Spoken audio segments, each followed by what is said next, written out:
नमस्कार, एक बार फिर से स्वागत है आपका मनिंदर साइंस स्कूल की ऑनलाइन क्लास में।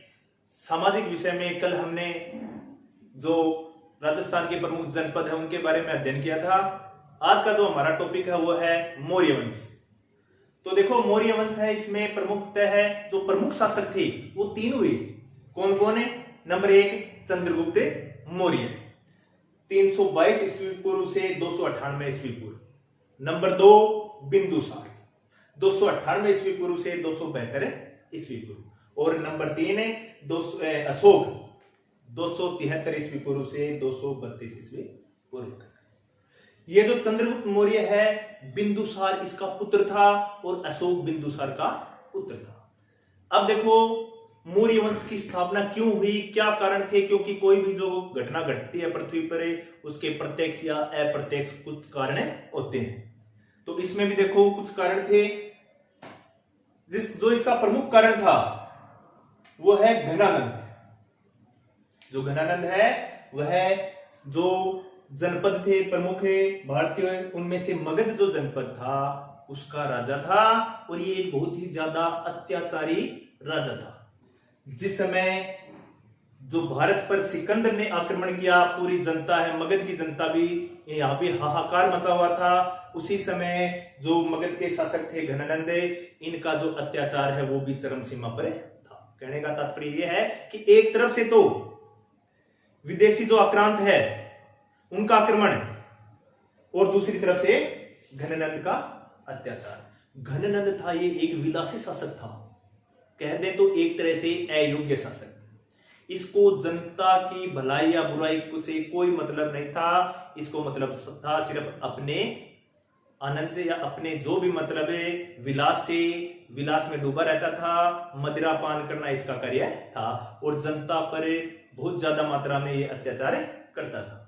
तो उस समय जो मगध की जनता है उसमें हाहाकार उठा। उसी समय दूसरी तरफ चाणक्य अपने एक शिष्य को शिक्षा और दीक्षा दे रहे थे। शिष्य का नाम था चंद्रगुप्त मौर्य, जो कि एक बहुत ही होनहार शिष्य था। 25 वर्ष की आयु में, मात्र 25 वर्ष की आयु में अपने गुरु चाणक्य की सहायता से चंद्रगुप्त मौर्य ने मगध पर आक्रमण किया और घनानंद को पराजित कर दिया। कितने वर्ष की आयु में? मात्र 25 वर्ष की आयु में, और मगध का सम्राट बन गया। यहां से चंद्रगुप्त मौर्य की विजय प्रारंभ होती है और घनानंद के शासन का अंत। और चंद्रगुप्त मौर्य नाम का एक सितारा है, वो भारत के आभा मंडल पर एक विमुख होता है। एक नए जो तारा है, जिसको हम बोल सकते हैं, जिस प्रकार तारों में ध्रुव तारा होता है, उसी प्रकार राजाओं में सबसे जो प्रमुख राजा हुआ वो चंद्रगुप्त मौर्य। बहुत ही दानशील शासक था। दानशील के साथ साथ अपनी प्रजा का बहुत ही ध्यान रखता था। प्रजा भी इसके कार्यकाल में बहुत ज्यादा सुखी और आनंदमयी थी। अब देखो, इसकी जो प्रश्न क्या आता है कि चंद्रगुप्त मौर्य की प्रमुख विजय कौन सी थी, बताइए। क्या प्रश्न आएगा कि चंद्रगुप्त मौर्य की प्रमुख विजय कौन सी थी, बताइए। तो इसकी जो प्रथम जो सबसे प्रमुख विजय थी वो विजय थी सिल्यूकस पर। यूनानी शासक था सिल्यूकस, जिसने ये देखने का प्रयत्न किया कि चंद्रगुप्त मौर्य है वो वास्तव में एक विजेता है या कोई कमजोर शासक, या उसका भारत में इसी पर मतलब है, या उसको ऐसे ही महिमा मंडित कर रखा है। तो उसने सिल्यूकस ने यह देखने के लिए चंद्रगुप्त मौर्य से युद्ध किया और युद्ध में चंद्रगुप्त मौर्य ने सिल्यूकस को पराजित कर दिया। अब सिल्यूकस इस युद्ध से और चंद्रगुप्त मौर्य से इतना ज्यादा प्रभावित हुआ कि उसने अपनी लड़की, उसकी बेटी थी हेलेना, उसका विवाह चंद्रगुप्त मौर्य से कर दिया। पहले देखो क्या होता था, जो राजा महाराजा होते थे ना, इनमें जो शक्तिशाली और वीर जो राजा होता था, दूसरे जो राजा है वो उनके साथ अपनी पुत्रियों का विवाह करने में अपनी जो शान है वो समझते थे। तो यहां देखो ये प्रश्न आता है कई बार कि चंद्रगुप्त मौर्य और सिल्यूकस के बीच में क्या संधि हुई थी।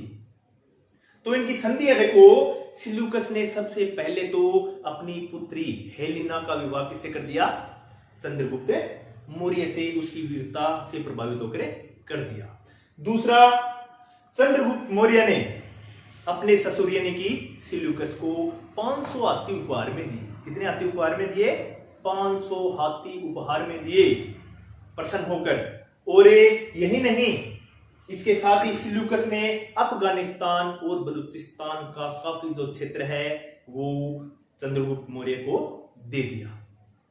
और अंतिम इसकी संधि में अंतिम जो बिंदु था वो कि सिल्यूकस ने अपना एक राजदूत था जिसका नाम था मेघनस्तीन, उसको चंद्रगुप्त मौर्य के दरबार में राजदूत के रूप में भेज दिया।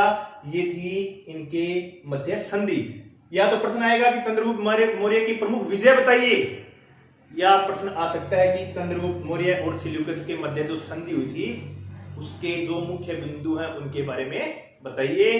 तो अब देखो चंद्रगुप्त मौर्य हमारा यहाँ पर जो इसका मुख्य प्रश्न बनता है, चंद्रगुप्त मौर्य के विजय के बारे में बताइए, प्रमुख विजय के बारे में, वो ये कंप्लीट होता है। अब हम पढ़ेंगे बिंदुसार। ठीक है, अब हम क्या पढ़ेंगे? बिंदुसार। तो बिंदुसार देखो किसका पुत्र था? चंद्रगुप्त मौर्य का पुत्र था। बिंदुसार किसका पुत्र था? चंद्रगुप्त मौर्य का पुत्र था। तो देखो बिंदुसार है, इसको यूनानी जो शासक थे, जो यूनानी शासक थे वो इसको क्या बोलते थे? एमित्रोचेट्स। क्या बोलते थे? एमित्रोचेट्स। और वायु पुराण में इसे सिंहसेन कहा गया है। क्या कहा गया है? सिंहसेन। और अब है बिंदुसार। चंद्रगुप्त मौर्य का पुत्र और उत्तराधिकारी था बिंदुसार। अब ये जो बिंदुसार है इसको कई नामों से जाना जाता था। जैसे इसको यूनानी शासक है वो एमित्रोचेट्स बोलते थे। क्या बोलते थे? एमित्रोचेट्स। छोटा प्रश्न आ जाता है कि यूनानी शासक है वो बिंदुसार को क्या बोलते थे? एमित्रोचेट्स। वहीं जैन ग्रंथ में इसको सिंहसेन कहा गया है। क्या बोला गया है? सिंहसेन। जैन ग्रंथ देखो, जैन ग्रंथ में इसको सिंहसेन बोला गया है और वायु पुराण में इसको भद्रसार कहा। बिंदुसार के समय में तक्षशिला में 2 विद्रोह हुए थे। कितने विद्रोह हुए? 2, जिनको दबाने के लिए उसने पहले अशोक को और फिर सुसीन को भेजा। तो देखो बिंदुसार के बारे में ज्यादा कुछ नहीं है। बिंदुसार में जो हम मुख्य चीजें हैं वो देखो पढ़ेंगे। सबसे पहले तो बिंदुसार पुत्र किसका था? कौन सा वंश चल रहा है? ये मौर्य वंश। मौर्य वंश चल रहा है ना, तो बिंदुसार किसका पुत्र था? चंद्रगुप्त मौर्य का, और साथ में उत्तराधिकारी भी था। इसके बाद में इसको जो यूनानी शासक है वो क्या बोलते थे? एमित्रोचेट्स। क्या बोलते थे? एमित्रोचेट्स।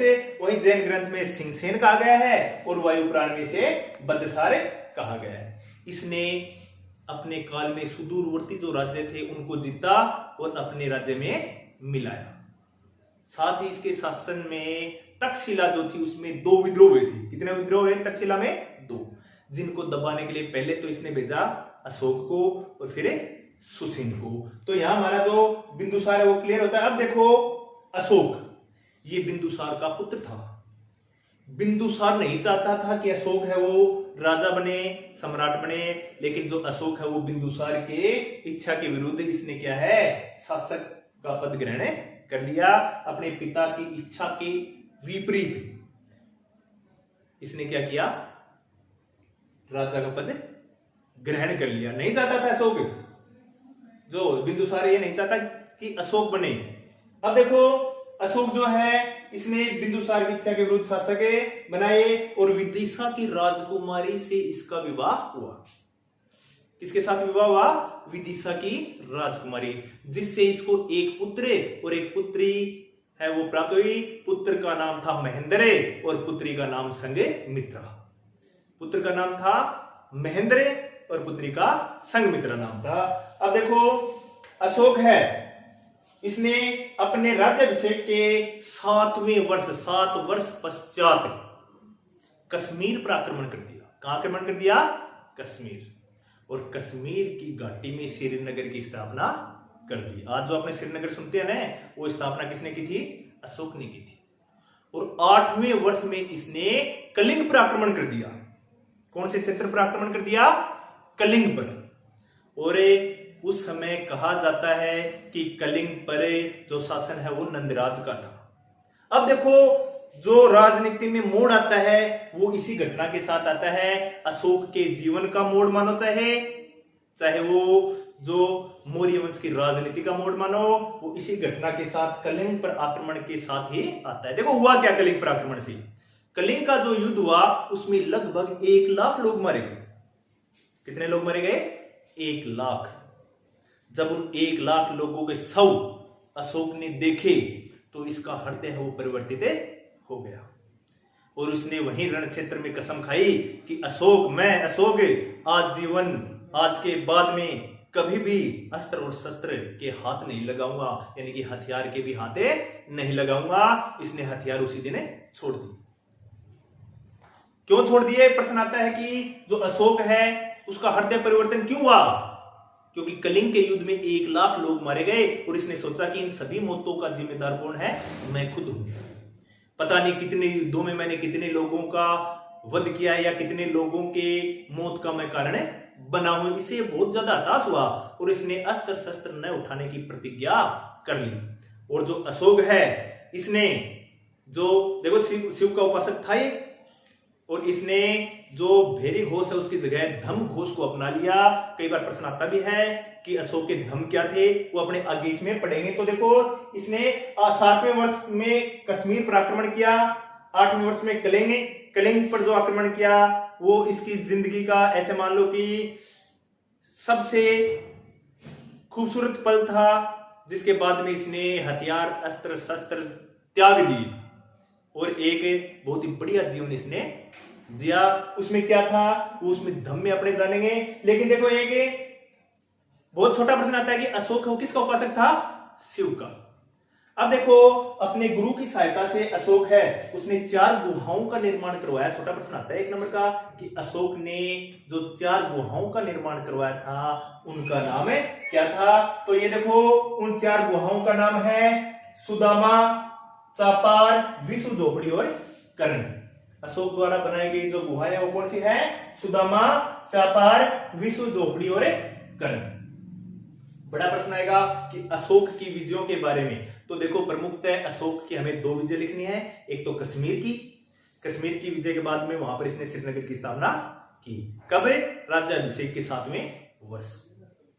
वो अशोक जो अपने पिता बिंदुसार की इच्छा के विरुद्ध शासक बना था, वही अशोक आगे जाके इतिहास में दानशीलता और दयाशीलता के लिए जाना गया। धम घोष इसने अपना लिया और इसने धम की स्थापना की। अब हम देखेंगे अशोक के धम क्या थे। अशोक के धम, अब है अशोक के धम। अगला जो प्रश्न आता है या जो टॉपिक आता है वो अशोक के धम। सबसे पहले तो ये जानने की आवश्यकता है कि धम क्या चीज है। अशोक ने मनुष्य की नैतिक उन्नति के लिए जिन आदर्शों का प्रतिपादन किया उन आदर्शों को अशोक का धम कहा जाता है। अब देखो कोई धम है, कोई वैसे नहीं है कि कोई परिभाषा थी और कुछ धम क्या चीज थी। देखो बहुत बढ़िया आज भी चल रहे हैं, हम हमारे घरों में भी उन चीजों का उपयोग करते हैं। क्या है उसके धम? अशोक ने कहा कि व्यक्ति को पाप कर्म से निवृत्ति पानी चाहिए, यानी कि पाप नहीं करना चाहिए कोई भी किसी प्रकार का। धम का पहला नियम क्या था कि किसी भी प्रकार का मनुष्य को क्या नहीं करना चाहिए? पाप। अब देखो वो व्यक्ति जिसने 1 लाख लोगों को मतलब मारा या 1 लाख लोगों के मरने का कारण बना, उसके बाद में उसके विचार देखो पाप कर्म से निवृत्ति। वो कहते हैं ना सुबह का लोटा अगर शाम को घर आ जाए तो सुबह का भूला शाम को अगर घर आ जाए तो भूला नहीं होता। तो देखो ऐसा ही कुछ वाक्य वो अशोक के साथ हुआ। तो देखो पाप कर्म से निवृत्ति, इसने कहा कि दया करो। दया किस पर है? पशुओं पर है, मनुष्यों पर है, जो भी प्राणी उस पर दया करो। दूसरा दान। अशोक का कहना था कि जिस व्यक्ति की आय अधिक है, जिसके पास धन अधिक है, वो उस धन का कुछ हिस्सा है वो ब्राह्मणों को या श्रमणों को या गरीब लोगों को या जो जरूरतमंद लोग होते हैं उनको दे दे। अब देखो जो अच्छी बातें थी इस धन जो दम अशोक का, उसमें क्या था कि कभी व्यक्ति को झूठ नहीं बोलना चाहिए। ये दम थे। दम कोई बड़ी चीज नहीं है। देखो व्यक्ति झूठ मत बोले, ये दम का नियम। दया करे, प्राणियों का वध नहीं करे, चोरी नहीं करे, माता पिता की आज्ञा माने, गुरुजनों का आदर करे, बड़ों का सत्कार करे। जो अच्छी अच्छी बातें जो हमको आज भी घर पे सिखाई जाती हैं या विद्यालय में सिखाई जाती हैं, वो ऐसे मानव धर्म थे अशोक के। इसमें कुछ अलग चीज नहीं था। ये चीज जो धर्म, जो अनेक धर्म है उनमें भी ये चीज बताया जाता है कि हिंसा नहीं करें। तो वही चीज देखो धम्म में थी कि व्यक्ति को हिंसक नहीं होना चाहिए, अहिंसा का पालन करना चाहिए, और पाप कर्म से निवृत्ति यानी कि पाप नहीं करे, पाप से बचे, दया, दान, सुचिता, और इसके अलावा बड़ों, जो भी घर में हमारे बड़े हैं या जो विद्यालय में अध्यापक है उनका आदर करें। यही अशोक के धम्म थे।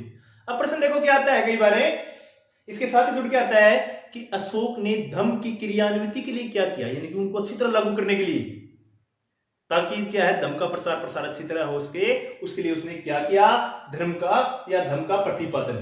ठीक है, तो इसमें सबसे पहले देखो उस समय क्या था, कौशांबी और पाटलिपुत्र में जो लोग थे वहां के भिक्षु और भिक्षुआणी, वो संघ में फूट डाल रहे थे। धम्म जो संघ था उसमें फूट डाल रहे थे। तो अशोक ने आज्ञा जारी की कि कौशांबी और पाटलिपुत्र में जो भी फूट डाल रहे हैं उन भिक्षु और भिक्षुणियों को संघ से बाहर निकाल दो, बहिष्कृत कर दो। तो सबसे पहला काम ये किया ताकि क्या है धम्म वो अच्छी तरह चल सके।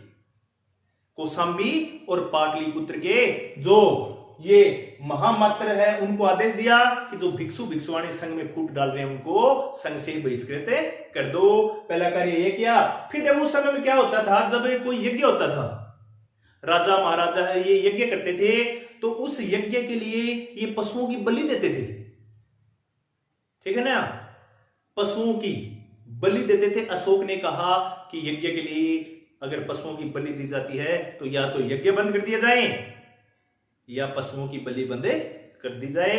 तो उसने, अशोक ने कठोरता से नियम लागू करवाया कि यज्ञ के लिए आज के बाद में कोई भी किसी भी पशु की बलि नहीं दी जाएगी, क्योंकि देखो धम्म में लिखा हुआ था पाप कर्म से निवृत्ति, प्राणी मात्र के प्रति दया करना, तो वो उसने यहां पर लागू कर दिया। ठीक है, अब देखो आज की तरह पहले के जमाने में टीवी भी नहीं थे, मोबाइल भी नहीं थे, कोई ये इस प्रकार के खेल भी नहीं थे, टाइम पास के साधन बहुत कम थे।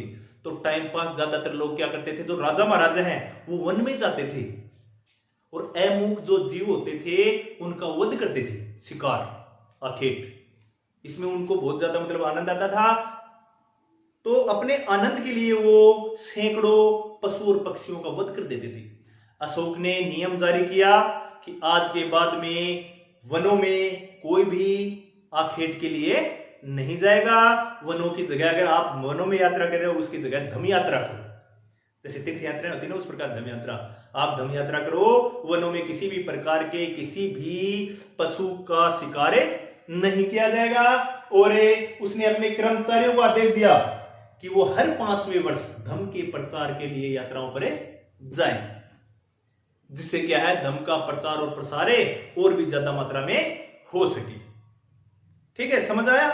क्या प्रश्न आएगा कि अशोक का धम्म क्या था और उस धम्म को उसने कठोरता से लागू करने के लिए, उसके प्रतिपादन के लिए क्या किया। तो ये जो आपके सामने 4 नियम है, कौशांबी और पाटलिपुत्र के जो महामात्रों को आदेश दिया, इसके अलावा उसने पशु जो बलि थी उस पर प्रतिबंध लगाया, शिकार पर रोक लगाई और अपने महामात्रों को आदेश दिया, अपने कर्मचारियों को आदेश दिया कि हर 5वें वर्ष वो कहां जाएं, धार्मिक यात्रा पर, धम्म यात्रा पर जाएं, ताकि धम्म का प्रसार हो सके। तो देखो ये मौर्य वंश के शासकों का हमारा जो बेसिक जानकारी थी या उनके बारे में जो था वो हमने आपको बताया। अब हम इसके बारे में, जो मौर्य वंश में प्रशासनिक कार्य क्या होते थे, स्थिति कैसी थी, महिलाओं की स्थिति कैसी थी, किस प्रकार के यज्ञ वगैरह हुआ करते थे, प्रशासनिक व्यवस्था, नगरीय व्यवस्था कैसी थी, ठीक है, प्रांतीय व्यवस्था कैसी थी, सैन्य व्यवस्था कैसी थी, कैसे इनके पास सैनिक थे, कैसी यहां पर न्याय व्यवस्था थी, उसके बारे में हम कल के जो वीडियो है उसमें बताएंगे। तब तक आज्ञा दीजिए, घर में रहिए, सेफ रहिए, सुरक्षित रहिए। आशा करते हैं कि आपका परिवार है वह सुरक्षित रहे और स्वस्थ रहे। तब तक के लिए धन्यवाद।